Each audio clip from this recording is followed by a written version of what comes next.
Stay connected to the world around you. KPBS brings you trusted news, compelling stories, and in-depth reporting every day. Wherever life takes you, KPBS is here, on the radio, online, and on the go. Discover more at kpbs.org.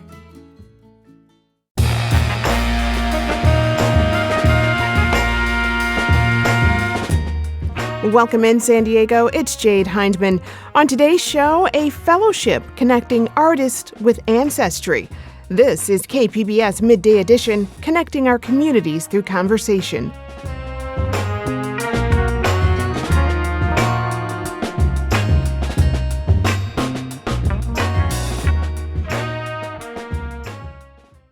What does it mean to connect to one's ancestral identity, homeland, and cultural memory?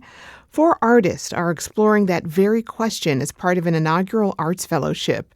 Supported by nonprofit Viet Voices, the fellowship is designed for Asian American and Pacific Islander artists who are early in their career. They'll be presenting their work at a performance art festival this Friday called The Land We Carry. KPBS arts reporter and The Finest podcast host Julia Dixon Evans sat down with Hamsa Faye, the curator, as well as 2 of the artist fellows, Si Ryu and Haven Luya. Here's that conversation. I'll start with you, Hamsa, as curator of this project. How did you get involved with Viet Voices, and what does this group's work mean to you? I got involved with Viet Voices because Viet Voices, they organized a show called Queering the Table, which curator Jun Min and also a colleague of mine pulled me in for.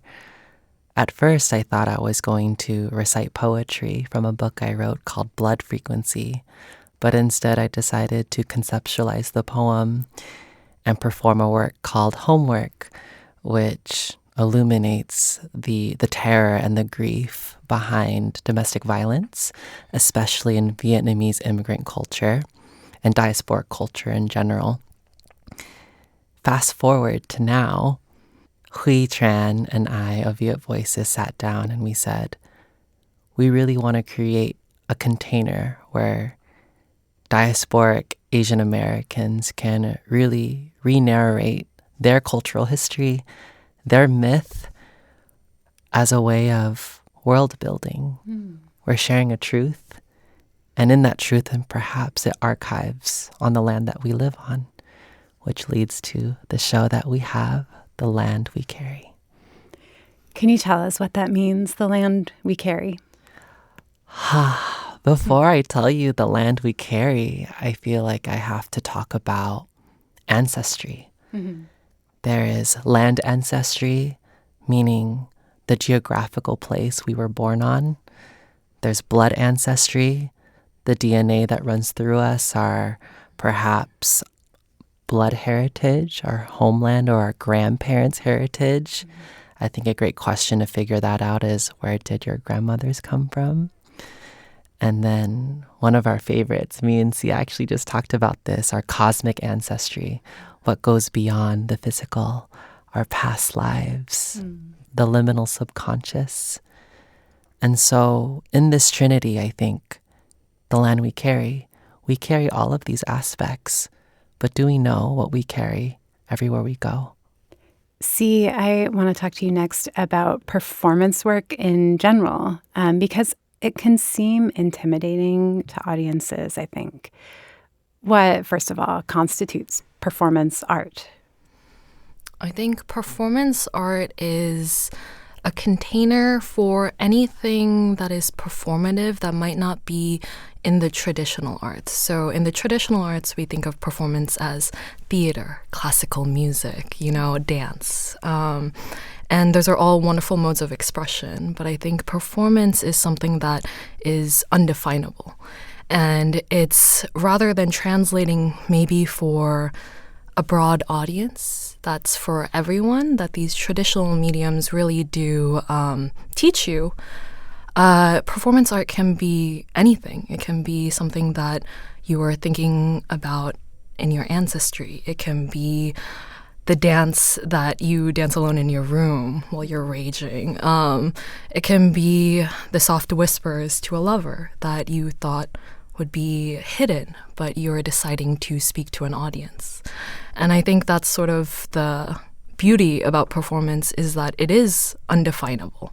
It is about me being in tandem with my body and listening to my body and then trying to portray it to an audience. So it's magical. There's something really physical and immediate about it also. Like, is there some element of performance art that involves being there? Oh, 100%. I think that's the beauty of performance, is the act of witnessing, right? The witnessing of a body and what the performer is allowing you to witness in that moment. It can be so intensely personal, so intensely physical, sometimes really uncomfortable. But I think that, again, is the power of performance art, is to sit sometimes in uncomfortability, in how we come into the world that is so structured and performative, even if we don't see it, right? The way that you interact with your boss, maybe when you're upset, or maybe it's the way you talk to your parents or your children, right? We're performing every moment in our lives, and maybe performance art is an avenue to be able to see yourself without those performances. Haven, what about you? How do you approach not just performance, but also healing and ritual in your art? I think that in performance and in ritual, there's an invitation for intentionality to be there. And I've really been sitting with the phrase like mutual worshiping to be there, worshiping of what is present, what is being pulled from, what stories maybe are intentionally being pulled from, and then two, like what is the play between the performer, myself, and the audience who is witnessing, and that being like a really rich opportunity and playground that you can't prepare for necessarily as well. So it's a little bit of the unpredictability mixing with the intentionality that really excites me, and that I really want to intentionally build containers for. And those containers, like around your art, how does that manifest? What does it look like? Yeah, the container for me is through both physically building installation objects. So in my kind of day-to-day practice, I'm a tattoo artist. I don't necessarily, maybe at this moment, I'm not necessarily tattooing in my performance space, but using wood burning instead, and inscribing them with stories and symbols from my mixed lineages, my Filipinx lineages, my Celtic lineages, Tagalog ancestry, and allowing those symbols to intentionally create kind of that container, as well as poetry, as well as dancing, all of the things that I'm doing leading up to even the conversations that I'm having with friends or with loved ones or with plant cesters in my tea every morning. All of those are aspects that are building towards the container on that performance day. And see, what about you? Your performances, from what I've seen, combine music, mechanized instruments, projections, objects, creative movement. Can you talk about how you approach containing your performance work? Yeah, I think one of the sort of maybe words that has been said in this interview that really pertains to my artistic practice is world building, that Hamza said earlier. And I think for me, I'm very much a person who has always imagined other worlds. From as far back to childhood as I can remember, I've always been in love with novels and mythologies and different types of ways of living. And I think as I have grown up to be an adult in society, and specifically the United States society, I've sort of seen that there is a very mainstream type of world building, especially for certain types of bodies. For mine, it's Korean American, Asian American. And I think I was seeing those worlds and realizing that something was missing for me. My experiences are not tidy. They're not clean. And I think part of the reason why I use so many different types of mediums in my performances, whether it's video, narration, mythology, speculative fiction, these are all ways for me to create new worlds that feel a little bit more alive and electric to me and my ancestry and people who look like me. I don't want to be contained in sort of Asian American media or Asian media. I don't want to be contained as a model minority. I want to live fantastical lives and have futures that are outside of maybe mainstream society. And for that reason, I think that's why I use a lot of different tools so that people who are witnessing me realize that this is my body, but also like how can I show them my interior world? And sometimes that is through a lot of fantasy. I love that. Hamza, can you talk about the way that you're bringing these works together, in addition to the other works in this project, the other fellows? I feel the word that comes up is ceremony. I find it that within contemporary art, there is this social notion that we walk in, we observe, we consume, we walk back away. But this specific festival, my intention is to invite audiences to re-narrate that experience, to instead be stewards, to hold space for these ceremonies that are happening in one space. What does it mean to be in prayer? Because performance art, we need the audience. We need them to be participating in some way to help us transmute or move through a process. And all the fellows are exhibiting works that are live and non-live performances.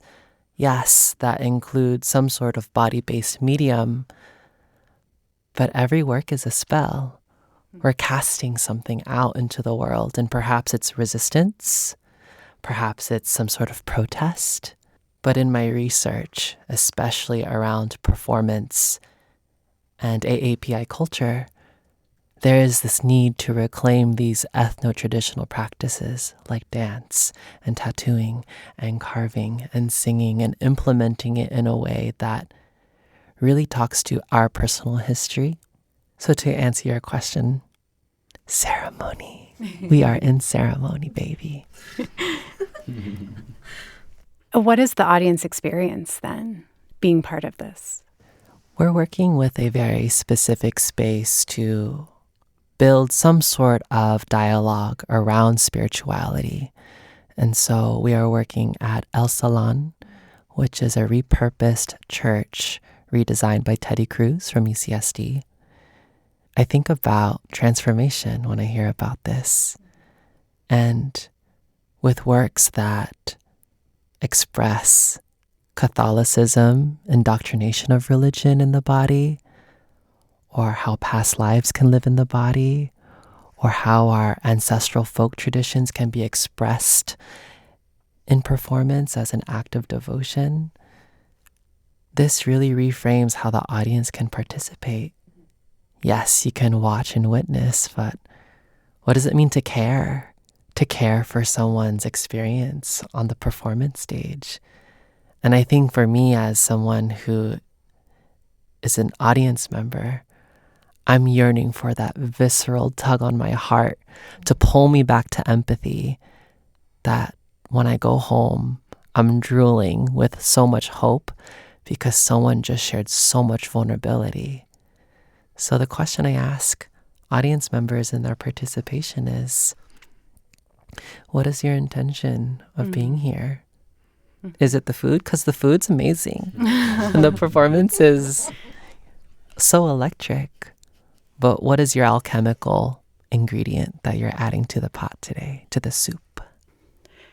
I want to zoom out a little bit and talk about some of what the realities might be for AAPI artists and creative communities in San Diego right now. Maybe I'll start, Haven, with you. Sure. Yeah, I grew up in Kumi Island in San Diego. In between Scripps Ranch, Mira Mesa, National City, Chula Vista, where my Lola was. And truly growing up, it being such a heavy biotech influenced space, I never personally was drawn to arts because I didn't think that was of value here, and that was the messaging that I got from external factors, from also factors within my lineages. Having my Lola was actually in biomedicine as well, and carrying forward these legacies. I walked forward with those things and never really got to be in touch with that aspect of myself or San Diego community. And upon my return, I went to school at UC Davis, and in return, I have my bachelor's in biomedical engineering. And I returned, and in that process, I found my transness. I came back actually during the beginning of the pandemic, and found my transness. And in that transition, that movement from one state of myself into another, I found that art is what I needed in order to connect to community. To trans community, and also my Filipino-ness as a white-bodied person who, for a lot of my life, was not in touch with and could bypass in a way, in safety and in assimilation, my Filipino-ness. As I came into my transness, I also started remembering these forgotten stories of my Filipino-ness too. And I started to be able to connect at this intersection of a lot of trans and Filipinx, or trans and Asian artists. And a lot of them are underground, you could say. A lot of pop-up spaces, just come to our living room and see what we're creating. And food is always there, laughter is there, maybe karaoke. And that is kind of the reality of, that intersection of DIY spaces, maybe also mutual aid spaces, is what I'm most familiar with. And I haven't too much really seen a lot of these bigger intentional spaces for folks until I actually saw the Via Voices first show. When I saw Hamza perform, and I was like, this is something right here. And I felt that visceral reaction in my body, in my heart space. And so I think the shift is happening, and I think we're witnessing the folks in the room that are participating in that. See, what about you? Do you have anything to add? Yeah, I am definitely a visitor on this land. I don't live in San Diego. I live in LA. But I've been a visitor on almost every land that I've existed. I was born and raised in the United States, and I've lived in probably more states than less states. Anywhere from Georgia to Pennsylvania to Arizona to Delaware, California. This was all before I was 18, really. And I think having to always realize that I was a visitor on any land. In the same way, when I go back to Korea, where my ancestry is from, I'm not technically, both my parents are Korean, but this is not a land that I grew up in. I never was situated there. I can speak the language. I know enough about the culture to get by.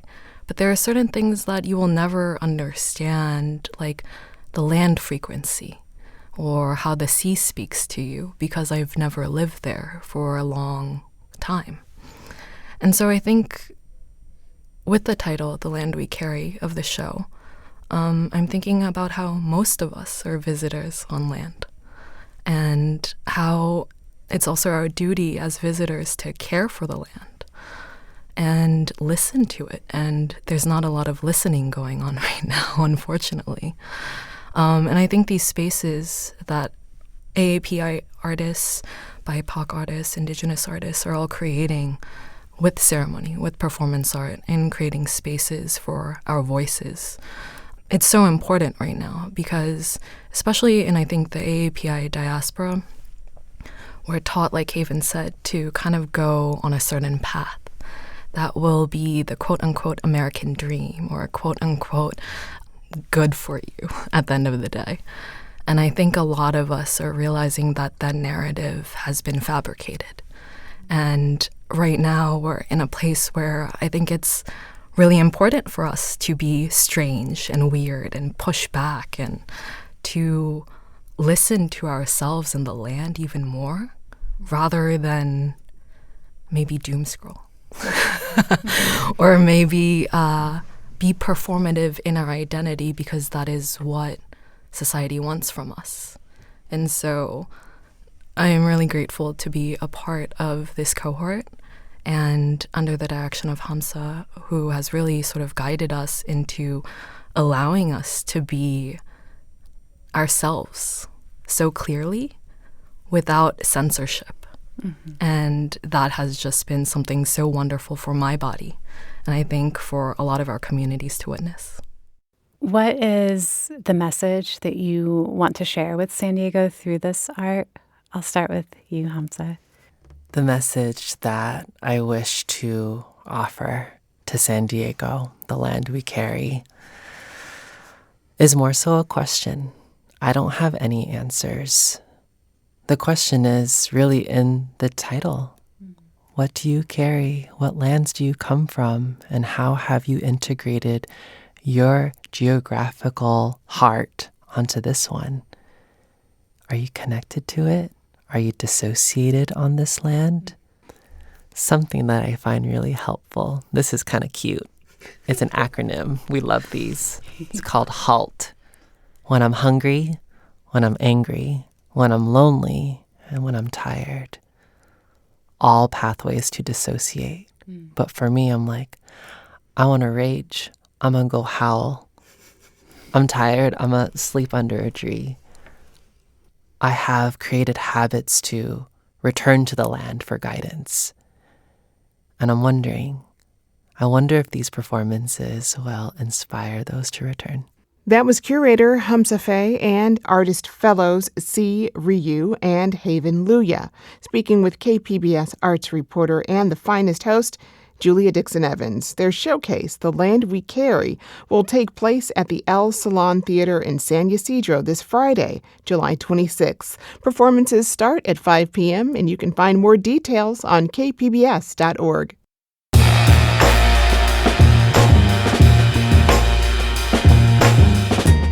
That's our show for today. I'm your host, Jade Hindman. Thanks for tuning in to Midday Edition. Be sure to have a great day on purpose, everyone.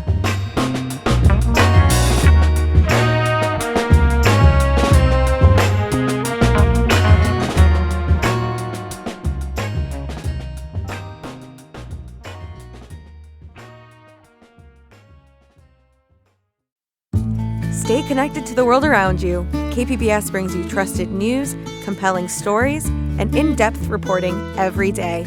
Wherever life takes you, KPBS is here, on the radio, online, and on the go. Discover more at kpbs.org.